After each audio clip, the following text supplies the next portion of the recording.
그리스도를 믿는 자와 또 믿지 않는 자가 마지막 때는 어디로 가고 또 어떻게 될 것인가 라고 하는 이 질문은 굉장히 중요합니다. 여러분은 알고 계십니까? 예수 그리스도를 믿는 자와 믿지 않는 자가 마지막 때 어디로 가고 또 어떻게 될까? 여러분 아십니까? 확실히 아십니까? 네.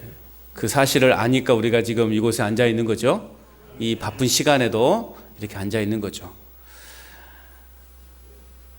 오늘 본문은 이 질문에 대해서 추수의 비유를 통해서 믿는 자는 그리스도에게로, 그리고 믿지 아니한 자는 죽음의 사형틀로 가게 된다라고 하는 극명한 결과를 말씀해 주고 있습니다.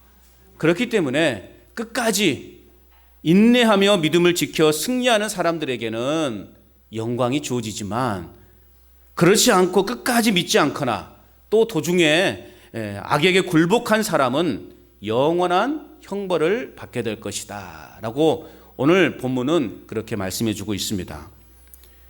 동시에 인내하여 믿음을 지키는 자들에게는 위로와 용기를 불어넣어 주고 있는 반면에, 그렇지 않은 자에게는 또 하나님은 냉정하게 처단하지 않으시고 어떻게 합니까? 끝까지 믿지 않는 자에게는 끝까지 회개를 촉구하는 내용이 오늘 본문에 포함되어져 있다는 것이죠. 하나님은 사랑의 하나님이시고 기다리심의 하나님이십니다. 한 영혼이라도 더 천국의 백성이 되도록 하시기 위해서 하나님은 지금도 기다리고 계시다라는 거예요. 과연 우리는 그러면 그 놀라운 비밀을 알고 있는 우리는 어떤 자세로, 어떤 마음으로 살아가야 되는가예요. 그 하나님 아버지의 마음을 우리가 깨달은다면 우리가 이렇게 지금 평안히 앉아서 그냥 주님 오실 날만을 기다리고 있어서는 안 되는 것이죠. 아까 우리가 찬송했지 않습니까? 저 주고 가는 자, 누가 그를 향해서 복음을 전할 것인가? 예수님께서도 야, 들의 곡식들이 다 익었다, 빨리 저 곡식들을 추수해야 되는데 추수할 일꾼이 없다라고 그렇게 안타까워하시는 그 주님의 마음을 오늘 우리도 함께 깨달았으면 좋겠어요. 그래서 저 죽어가는 자를 누가 구원해낼 것인가? 저와 여러분이 그 통로가 될 수 있기를 바랍니다. 예수님께서 안타까워하시면서 누가 저 곡식들을 거둘 것인가 라는 그 한탄에, 그 안타까움에 우리가 주님, 제가 저 곡식을 추수하겠습니다. 제가 추수꾼이 되겠습니다. 추수꾼이라고 하면 이단이 사용해가지고 참 말하기가 좀 부끄러운데, 추수꾼, 우리는 추수꾼이 되어야 되는 거예요. 이단이 사용하는 추수꾼이 아니라 정말 죽어가는 그 영혼을 추수해내는, 그래서 하나님의 거룩한 백성 되게 하는 그 사명을 잘 감당하는 저와 여러분이 되어야 할 줄로 믿습니다. 우리가 그러면 왜 이렇게 믿음 생활을 하고 있는가? 우리에게 장차 주어질 그 영광스러움이 있기 때문에 그래요.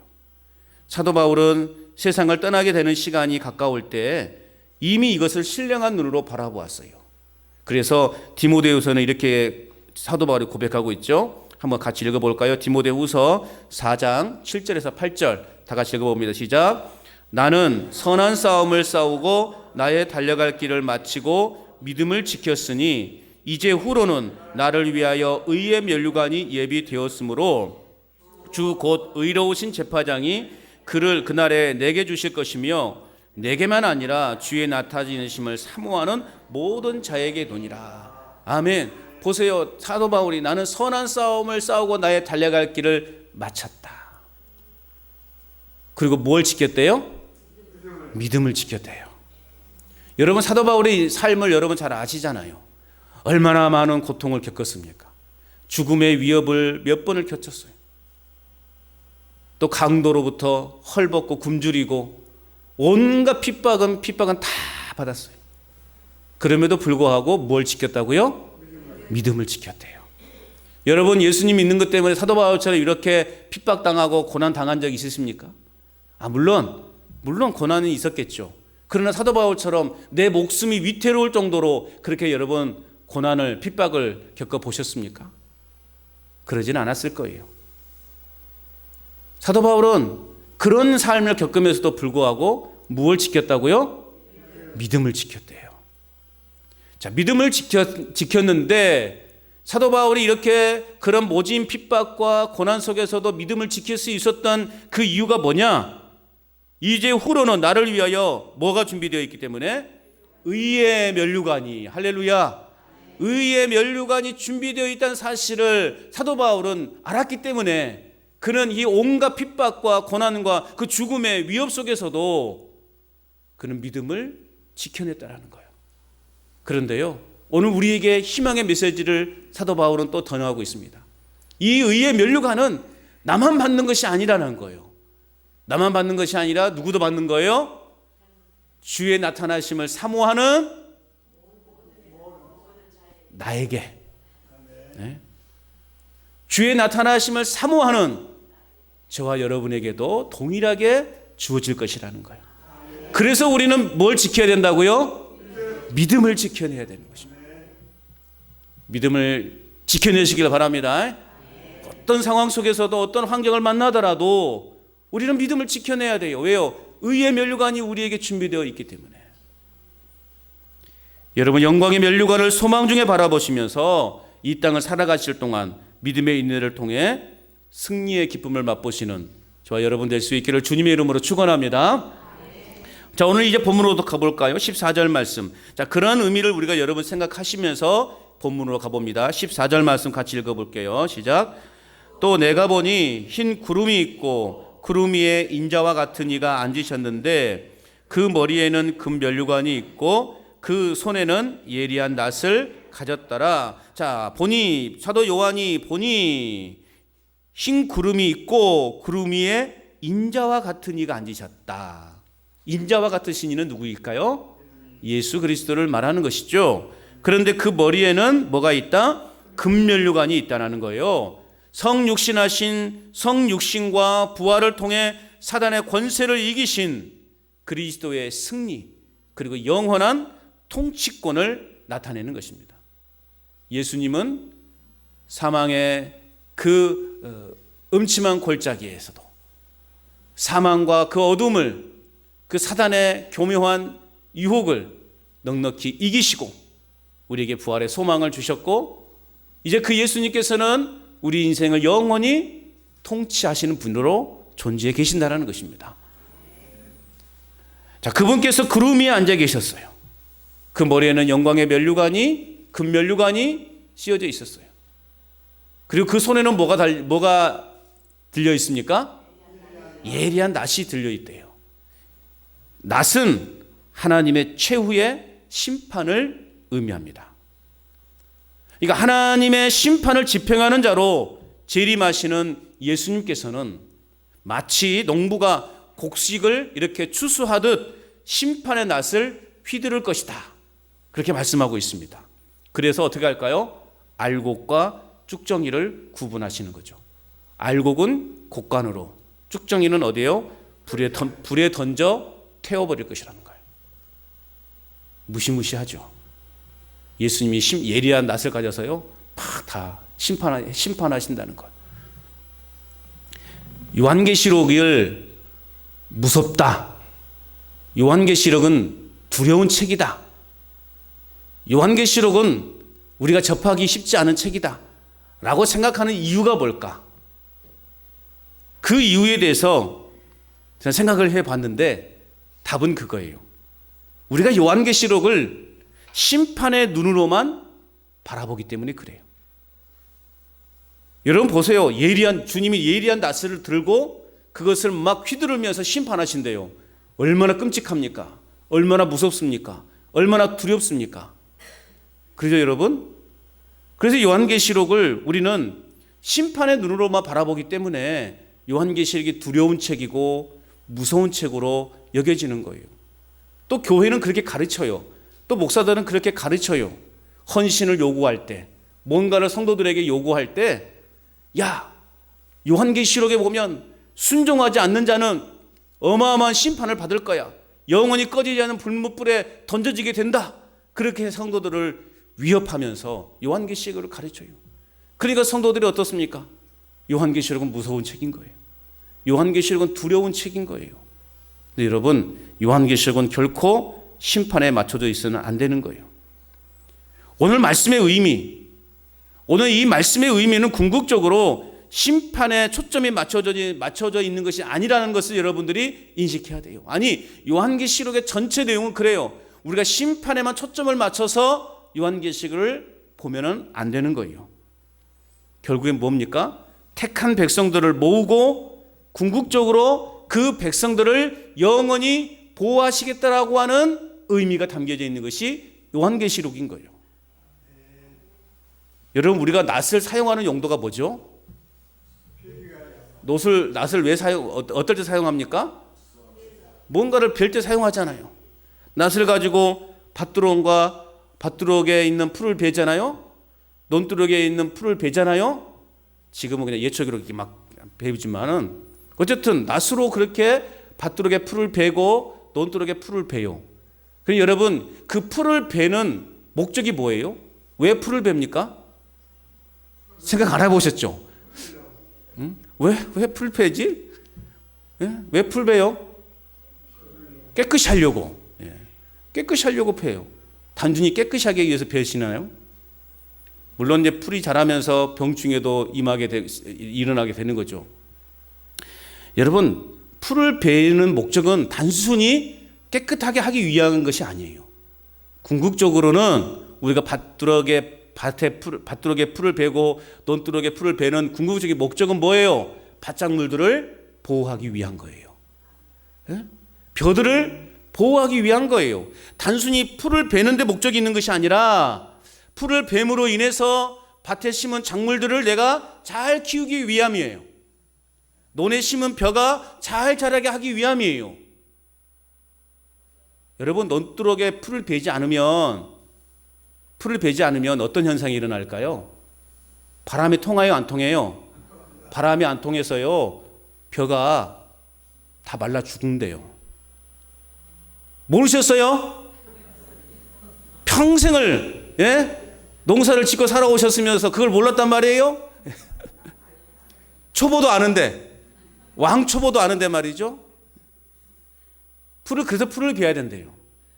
풀을 베지 않으면 바람 통로를 막아버리니까 벼들이 바람이 소통이 안 되기 때문에 이렇게 병충해 쉽게 들기도 하고 말라서 죽기도 한다는 거예요. 그래서 풀을 베는 거예요. 이게 풀을 베는 목적은 단순히 풀을 베는 데만 목적이 있는 것이 아니라 궁극적으로는 내가 심은 농작물을 잘 보호해서 잘 키워서 풍성한 수술을 하기 위해서 낫을 들어서 풀을 베는다는 거죠. 그러니까 오늘 심판에 주님께서 예리한 낫을 들어서 그 낫을 휘둘러서 심판하신 목적은 뭘까요? 믿지 않는 악인들을 제거하시고 믿음 안에서 살아온 저와 여러분들을 보호하시기 위함이라는 거예요. 이게 요한계시록의 전체적인 내용이 그런 내용인 거예요. 그러니까 우리가 심판의 내용에만 우리가 초점을 맞추지 마시고 요한계시록은 믿는 자들을 보호하시기 위함이구나. 믿는 자들에게 하나님께서는 구원을 주시기 위한 것이구나. 그러니까 요한계시록은 무서운 책입니까? 감사해야 될 책입니까? 감사함으로 봐야 될 책인 거예요. 우리를 구원하시는 메시지가 있는 거죠. 그러니까 여러분, 요한계시록을 볼 때는 그렇게 무서운 책으로, 심판의 책으로만 생각하지 마십시오. 물론 요한계시록은 심판에 관한 내용이죠. 그러나 그 심판은 믿지 않고 악인들에게만 해당되는 것이지 오늘 예수님을 잘 믿는 저와 여러분들에게는 그 날이 구원의 날이라는 거예요. 저와 여러분들을요, 천국으로 안전하게 인도하시기 위해서, 영원한 안식의 삶을 누리기 위해서 여러분 잡초들을 제거하시는 거예요. 할렐루야. 은혜이십니까? 이게 은혜 아닙니까? 이게 하나님의 은혜 아니에요? 우리 인생에, 우리 주변의 삶의 주변에 있는 그 온갖 잡초들, 그래서 하나님과의 소통을 막게 하는 그 모든 잡초들을 하나님이 예리한 낫으로 다 제거하신다는 거예요. 그래서 하나님과 우리 사이에 성령의 바람이 잘 소통해서 우리가 하나님을 하나님 되게 섬길 수 있도록 하는 거예요. 우리 주변에 온갖 잡초들이 자라 있으면 성령의 바람이요 못 들어와요. 그러니까 우리 영혼이 어떻게 될까요? 메마르게 되는 거죠. 우리 영혼이 어떻게 돼요? 죽게 되는 거죠. 그래서 마귀의 종노릇하게 되는 수밖에 없다라는 거죠. 그래서 우리 주님께서 예리한 낯으로 우리 주변에 있는 모든 온갖 잡초들을 다 제거해 주심으로 성령의 바람이 불어와 우리 영혼에 뜨거운 마음을 주셔서 하나님과의 온전한 관계, 저 천국 백성 되는 그 확신을 가지고 우리는 이 땅에 승리하며 살아갈 수 있게 된다라는 말씀입니다. 그러므로 오늘 예리한 낫은 심판의 도구이기는 하지만 오늘 본문에서는 마지막 때 자기 백성들을 생명의 부활로 이끄는 도구라는 사실을 여러분 믿으시기 바랍니다. 예수 그리스도는 하나님께로부터 모든 사람의 그 행위에 따라 심판하실 수 있는 권능을, 그 권한을 부여받으셨어요. 그래서 믿음 안에서 선한 일을 행하는 자에게는 생명의 부활로 이어지는 축복이 주어지지만 반대로 악한 일을 행하는 자에게는 심판의 부활로 이어지는 그러한 불행이 주어질 거라는 거예요. 믿는 자나 믿지 않는 자나 마지막 때에 다 부활합니다. 다 부활합니다. 그러나 믿는 자는 부활의 생명의 부활로 부활하겠지만 믿지 않는 자는 심판의 부활로 이어지는 부활을 경험하게 된다는 거예요.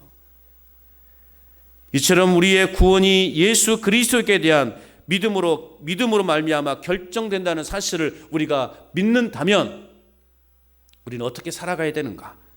예수 그리스도를 알아가고 의지하고 신뢰하는 일에 더욱더 전심전력하는 삶을 살아가야 되지 않겠습니까? 예수님을 더 깊이 알아가셔야 돼요. 예수님을 더 깊이 만나야 되는 거예요. 그래야만이 우리 주변에 있는 잡초들이 제거되어지는 거예요.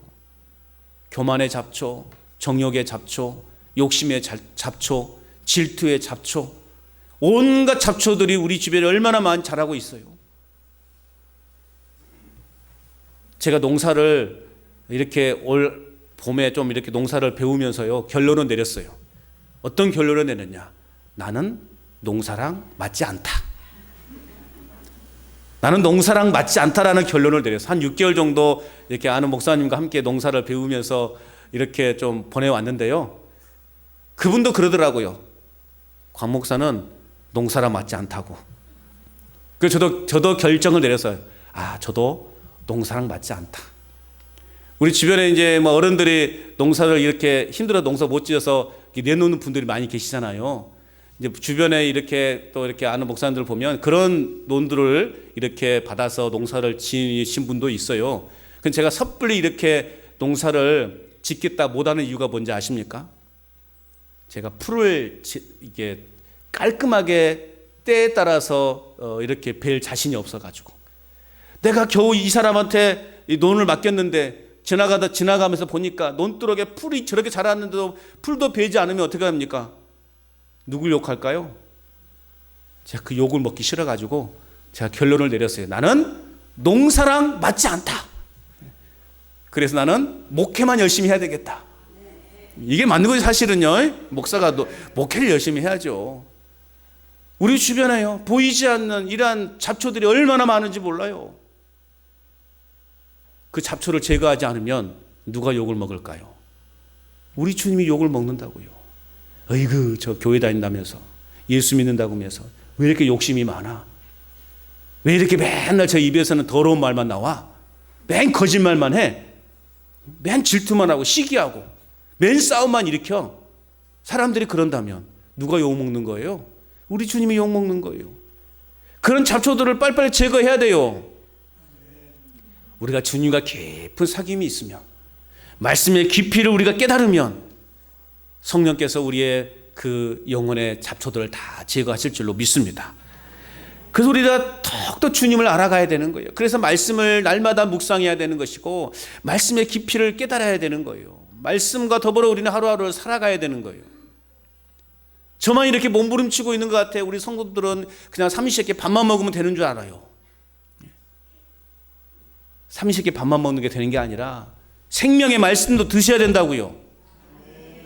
그냥 숙제 내주면 하루에 다 하려고 하지 마시고, 예?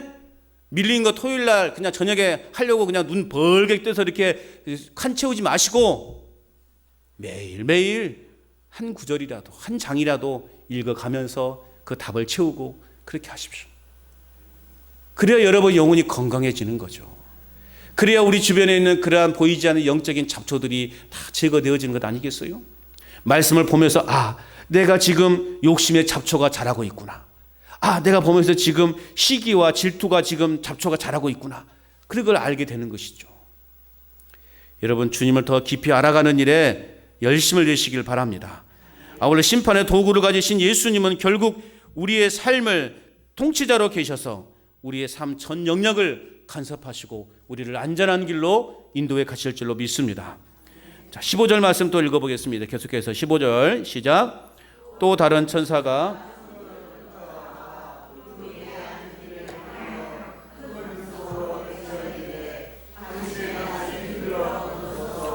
땅의 곡식이 다 익어 거둘 때가 이르렀음이니이다 하니, 자, 천사가 주님에게 요청해요. 뭐라고요? 주님, 낫을 휘둘러 거두시지요. 거둘 때가 되었습니다. 추수를 요청하고 있는 거예요. 여러분, 심은 것이 있으면 반드시 거둘 때가 있습니다. 심어야 나중에 거두는 것 아니겠어요? 심지 않고 거둘 수 있습니까? 없죠. 심어야 거둘 수 있는 거예요. 또한 적게 심으면 적게 거두는 것이고 많이 심으면 많이 거두는 거예요. 그리고 거두는 시기도 종류에 따라 다 다르죠. 보리는 늦가을에 뿌려서 늦봄에 거두게 되고, 벼는 이제 봄에 또 이렇게 씨를 뿌리고 모를 심어서 가을 늦에 추수를 하게 되는 것이죠. 자, 결국 이러한 원칙은요, 영적인 세계에서도 동일하다는 거죠. 영적인 세계에서 볼 때 저와 여러분들은 뭐냐? 농부예요, 농부. 농부는 뭐예요? 부지런히 씨앗을 심고 씨앗을 가꾸고 그래서 추수하는 그 기쁨을 누리는 것 아니겠습니까? 우리는 매일 우리가 생각하고 말하고 행하는 것이 씨 뿌림 같아서 오늘 심은 것을 우리는 내일 거둘 수 있는 것이고, 현재 심을 수 있는 것을 장래에 우리는 거둘 수 있게 되는 것입니다. 이 세상에서 심은 것을 내세에 가서 거둘 수도 있습니다. 우리는 부지런히 이 땅을 살아갈 동안 많은 것으로 심어야 되는 거예요. 어떤 것을 심어야 되는가? 갈라디아서 6장 8절 말씀입니다. 우리 함께 찾아볼까요? 갈라디아서 6장 8절의 말씀 시작. 자기의 육체를 위하여 심는 자는 육체로부터 썩어질 것을 거두고 성령을 위하여 심는 자는 성령으로부터 영생을 거두리라. 할렐루야. 여러분은 지금 무엇을 심고 있어요? 내 욕심을 위해서, 내 만족을 위해서만 지금 부지런히 심고 있지는 않습니까? 나 혼자 잘 먹고 잘 살기 위해서, 우리 자식들을 잘 먹고 잘 살게 하기 위해서 열심히 지금 그것들만 심고 있는 것 아닙니까? 과연 그것이 우리 영혼을 책임질 수 있어요? 없어요. 우리는 성령을 위하여 심는 자는 성령으로부터 영생을 거둔대요. 우리는 하나님이 기뻐하시는 것들로 부지런히 심을 때 그 심었던 것이 이제 추수의 결과로 우리에게 나타난다는 것입니다. 사랑을 심으시고 긍휼을 심으시고 또 베품과 자비를 심으시고 용서도 심으시고, 부지런히 하나님이 기뻐하시는 것들을 심어가시길 바랍니다. 하나님 분명 그러한 것을, 그 열매를 거두게 하실 것입니다. 기도도 심는 거예요, 여러분. 기도도 심는 거예요. 기도를 많이 하면 하나님의 보좌 앞 제단의 향기와 같이 하나님께 올라가게 되는 거예요. 그 기도가 결국 열매를 맺게 되는 것입니다. 기도하지도 않은데 여러분 열매를 기대한다면 봄에 심어놓고 가꾸지도 않고 가만히 있다가 가을에 추수를 바라는 사람과 같은 거예요. 여러분 콩 하나 심어놓고도 얼마나 많은 여러분 열심을 다해요. 온갖 정성을 다하지 않습니까? 그냥 기다리면 나요? 진짜 제가 왜 농사는 내 체질이 안 맞냐고 생각하는 것은 뭐냐? 풀과의 전쟁에서 이길 자신이 없어서 그래요. 이 조그만 텃밭도 하는 것도 참 그냥 공구리를 쳐볼 것인데 지난번에 후회되기도 하고 그래요. 그래도 땅이라도 좀 있어야 되겠다, 흙밭이라도 좀 있으면 좋겠다 싶어서 그 공간을 놔뒀는데요. 가끔은 그런 생각도 해요. 그 조그만 밭도 풀이 한번 나기 시작하니까요 정말 어마어마하더만요. 그냥 그때 공구리 싹 쳐버릴 걸. 왜 냅뒀을까? 그런 후회도 되기도 해요. 정성을 다해야 되는 거예요. 우리 신앙도 정성을 다해야 되는 거예요. 여러분 타 종교 사람들 보세요. 얼마나 정성스럽게 합니까? 여러분 제사 지내는 사람 보세요. 얼마나 정성스러운지 몰라요. 제가 그걸 잘 알잖아요. 저희 집안이 1년에 13번, 14번 제사 지냈던 집안이에요. 예? 징글징글하지 않습니까? 1년에 몇 달입니까? 12달이에요. 다 이해를 못했어요. 그런데도 먹고 살기 힘들어도 그 제사 때만 되면은 그냥 좋은 저 음식이 어디서 나왔는지 다 차려놓고 정성을 다하더라고요.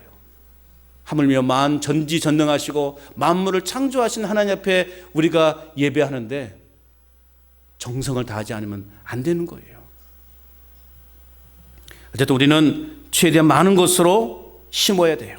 우리의 기도를, 우리의 삶을, 우리의 모든 삶의 형태를 하나님 앞에 좋은 것으로 세상 속에 심을 때 하나님은 좋은 것으로 열매 맺게 하실 줄로 믿습니다. 자, 그렇다면 누가 낫을 휘두르며 땅의 곡식이 거두어지는가? 16절 읽어봅니다. 16절 시작. 구름 위에 앉으신 이가 낫을 땅에 휘두르며 땅의 곡식이 거두어지니라. 자, 알곡과 쭉정이를 갈라낼 때가 있죠. 곡식을 거두면 타작이 하게 되는데 거기에는 의뢰 알곡과 쭉정이가 있게 마련인 것이죠. 이것이 심판입니다. 우리가 콩을 수확하고 나서 뭐 합니까? 채반으로 막 채잖아요. 예? 이게 뭐죠? 도리깨로 이렇게 한 다음에 막 예전에는 이렇게 어머니 보면 이렇게 막 바람 부는 날 막 하면은 껍질은 날아가고 알맹이는 남아 있는 거죠. 이 채반으로 또 이렇게 채는데 그것도 쉽지 않더만요. 참 대단한 기술들이에요.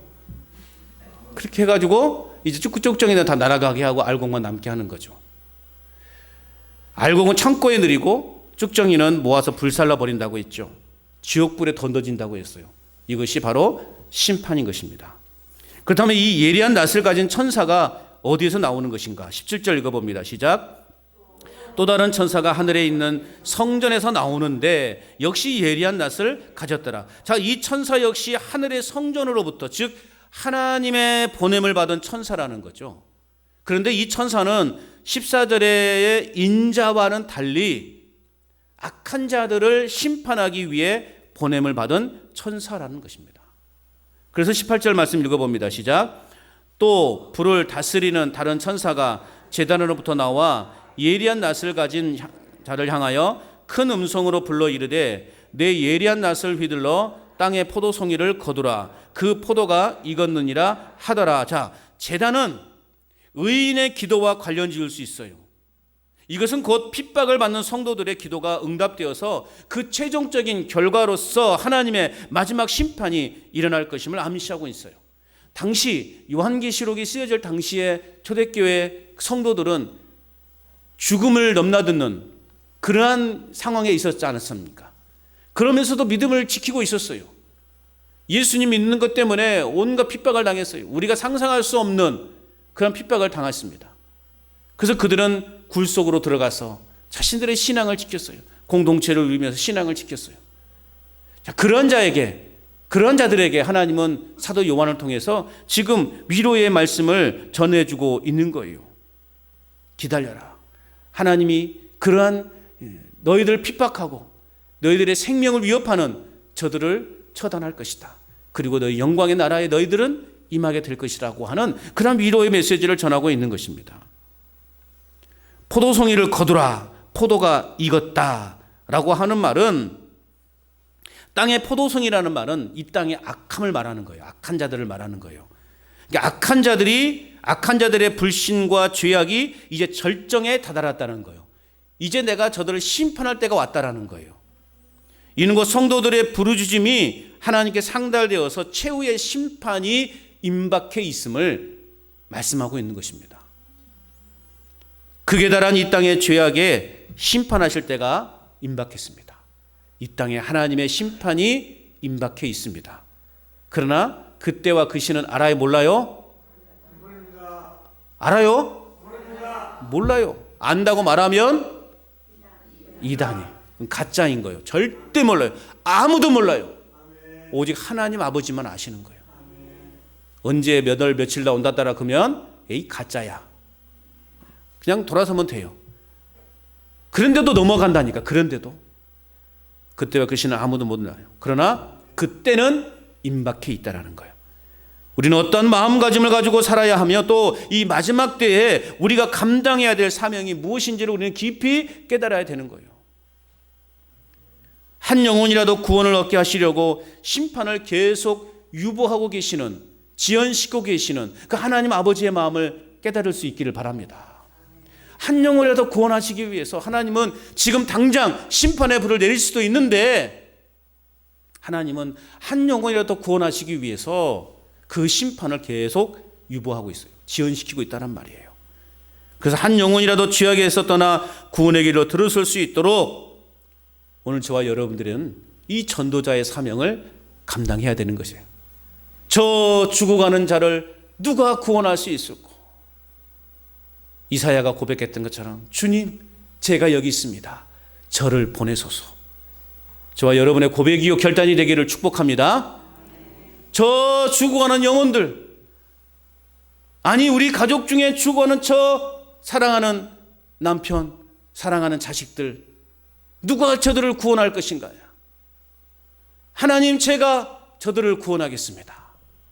이런 믿음의 결단이 우리에게 있기를 축복합니다.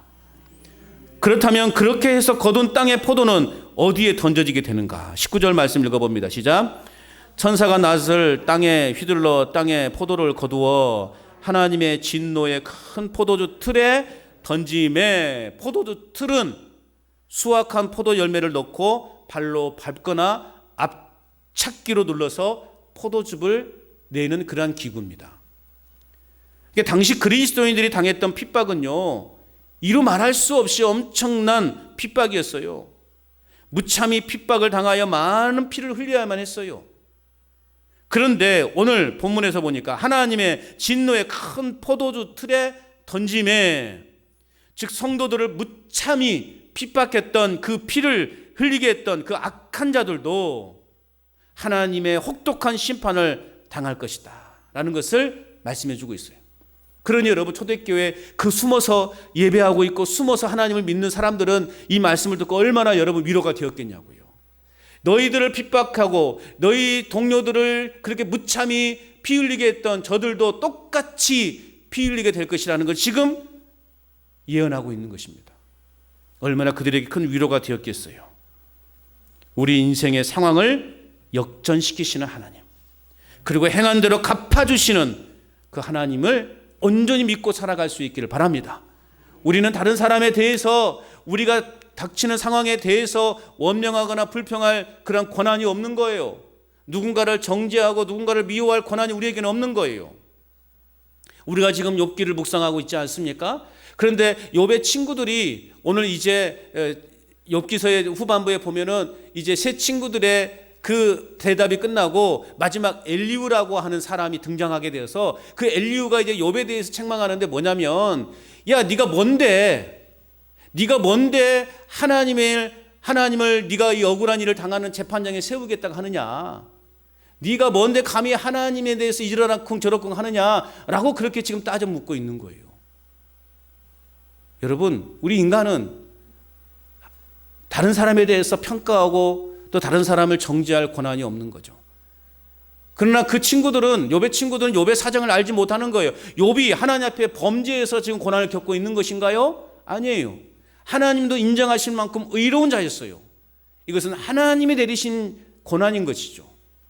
그런데 그 상황을 알지 못한 친구들은 욥이 하나님 앞에 범죄해서, 여러분 생각을 해보세요. 고통 중에 있는데, 고난 중에 있는 친구에게 가서 너 죄져서 그러는 거야 라고 여러분 누군가 그런다면 어떻게 하겠어요, 여러분? 큰 눈으로 쳐다보면서 싸대기라도 한 대 때리고 싶지 않겠어요? 누군가 나에게 와서 그렇게 말한다면, 위로한답시고 찾아와서 너 뭔 죄를 많이 지어서 이렇게 고통을 당하냐 라고 한다면 진짜 있는 욕 없는 욕 다 나오지 않겠어요? 속으로. 우리는 그렇게 함부로 할 수 없는 거죠.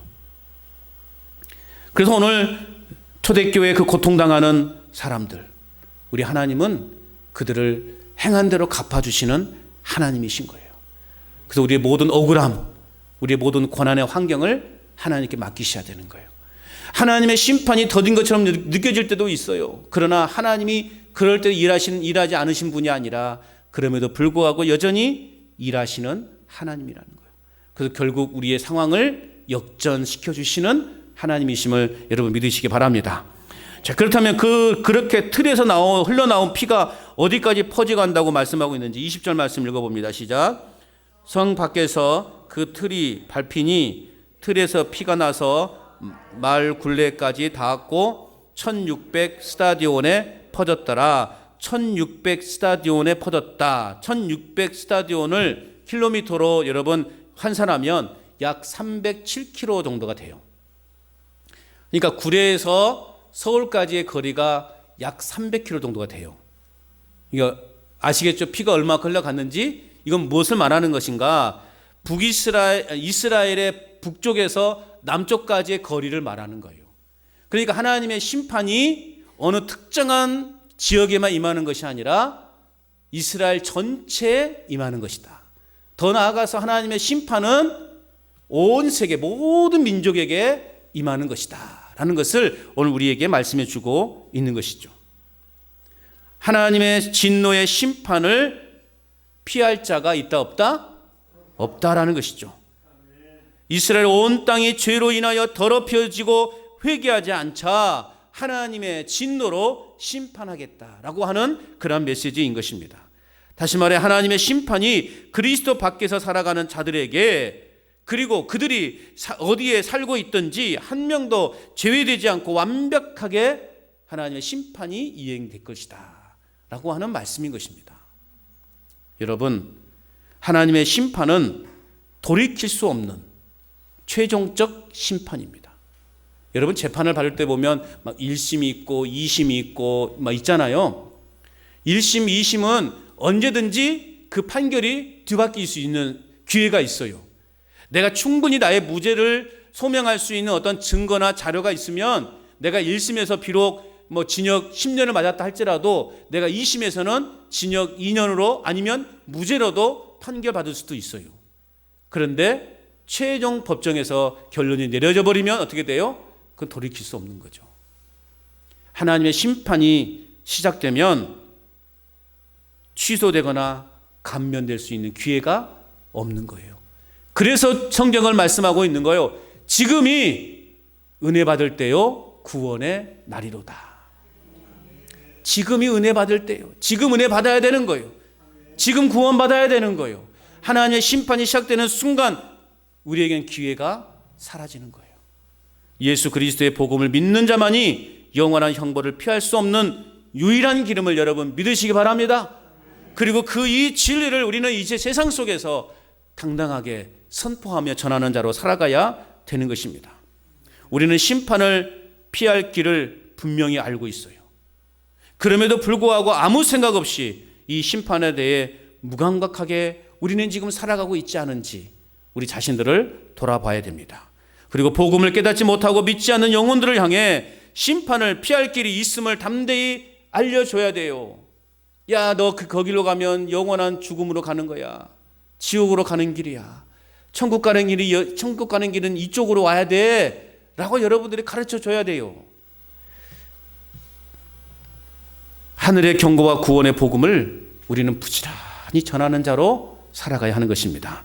그래서 여러분, 이 한 주간도 우리가 심판의 때 예수 그리스도께서 의인을 구원하시고 죄인은 심판하심을 다시 한번 굳게 믿고 살아가시기를 바랍니다. 그리고 다시 오실 주님을 맞을 준비를 잘 하면서 우리가 하나님께 영광 올려드리고 하나님이 기뻐하시는 이 무엇인지를 잘 깨달아서 주님이 기뻐하시는 것들을 부지런히 심는 그런 하나님의 거룩한 백성으로 살아가시기를 주님의 이름으로 축원합니다.